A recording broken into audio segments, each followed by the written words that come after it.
ವೀಕ್ಷಕರೇ, ಕೇರಳ ಮತ್ತು ಕರ್ನಾಟಕದ ಮಲ್ಟಿ ಮಿಲಿಯನೇರ್ ಉದ್ಯಮಿಯಾಗಿರುವಂತಹ CJ ರಾಯ್ ಅವರು ಇವತ್ತು ಬೆಂಗಳೂರಿನಲ್ಲಿ IT ರೈಡ್ ವೇಳೆ ಆತ್ಮಹತ್ಯೆಯನ್ನ ಮಾಡಿಕೊಂಡಿದ್ದು ನಿಜವಾಗ್ಲೂ ದೇಶಾದ್ಯಂತ ತುಂಬಾನೇ ಸಂಚಲನವನ್ನ ಕ್ರಿಯೇಟ್ ಮಾಡಿದೆ. ವೀಕ್ಷಕರೇ, ನಮ್ಗೆಲ್ಲರಿಗೂ ಕೂಡ ಗೊತ್ತಿರೋ ಹಾಗೆ CJ ರಾಯ್ ಅವರು ಬಿಗ್ ಬಾಸ್ ಕನ್ನಡ ಸೀಸನ್ 11 ನ ಜಾಹೀರಾತು ಪಾರ್ಟ್ನರ್ ಆಗಿದ್ದು, big boss Kannada season 11 winner Hanumantha ಅವರಿಗೆ ವಿನ್ನಿಂಗ್ ಕ್ಯಾಶ್ ಪ್ರೈಸ್ 50 ಲಕ್ಷ ರೂಪಾಯಿ ಹಣವನ್ನ ಕೂಡ ಕೊಟ್ಟಿದ್ದರು.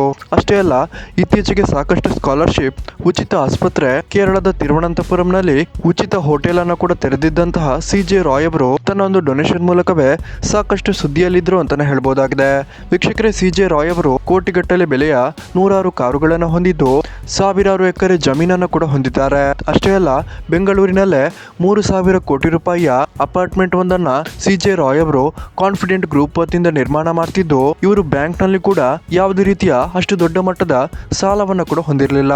ಆದ್ರೆ ವೀಕ್ಷಕರೇ, ಇವತ್ತು ಇದ್ದಕ್ಕಿದ್ದ ಹಾಗೆ ಶಾಕಿಂಗ್ ರೀತಿಯಲ್ಲಿ ಕಾನ್ಫಿಡೆಂಟ್ ಗ್ರೂಪ್ ನ MD CJ ರಾಯ್ ಅವರ ಮನೆ ಮತ್ತು ಆಫೀಸ್ಗೆ IT ರೈಡ್ ಆಗಿದ್ದು, ಈ ವೇಳೆ ಗಾಬರಿಗೊಂಡಂತಹ CJ ರಾಯ್ ಅವರು ಆತ್ಮಹತ್ಯೆಯನ್ನ ಮಾಡ್ಕೊಂಡಿದ್ದಾರೆ.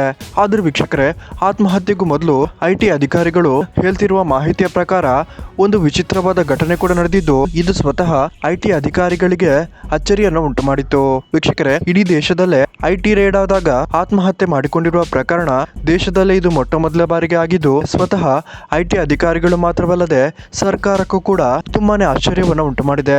ವೀಕ್ಷಕರೇ, ಇವತ್ತು ಬೆಳಗ್ಗೆಯಿಂದ CJ ರಾಯ್ ಅವರ ಕಚೇರಿ ಮತ್ತು ಮನೆಗೆ IT ರೈಡ್ ಆಗಿದ್ದು, ಈ ವೇಳೆ CJ ರಾಯ್ ಅವರು ಒಂದು ವಿಚಿತ್ರ ರೀತಿಯ ವರ್ತನೆಯನ್ನ ಮಾಡಿದ್ರಂತೆ.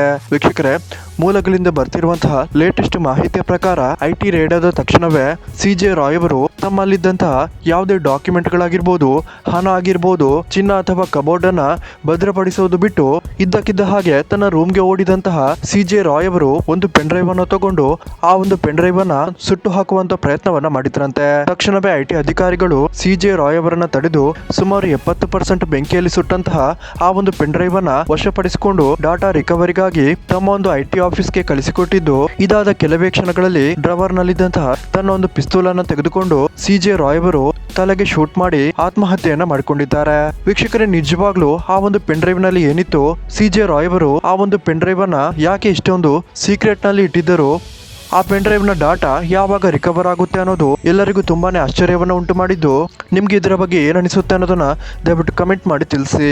ಹಾಗೇನೆ ವೀಕ್ಷಕರೇ, ಯಾರೆಲ್ಲ ಡಾಕ್ಟರ್ CJ ರಾಯ್ ಅವರ ಆತ್ಮಕ್ಕೆ ಶಾಂತಿ ಸಿಗ್ಲಿ ಅಂತ ಭಾವಿಸ್ತೀರಾ, RIP ಅಥವಾ ಓಂ ಶಾಂತಿ ಅಂತ ಕಮೆಂಟ್ ಮಾಡಿ ತಿಳಿಸಿ.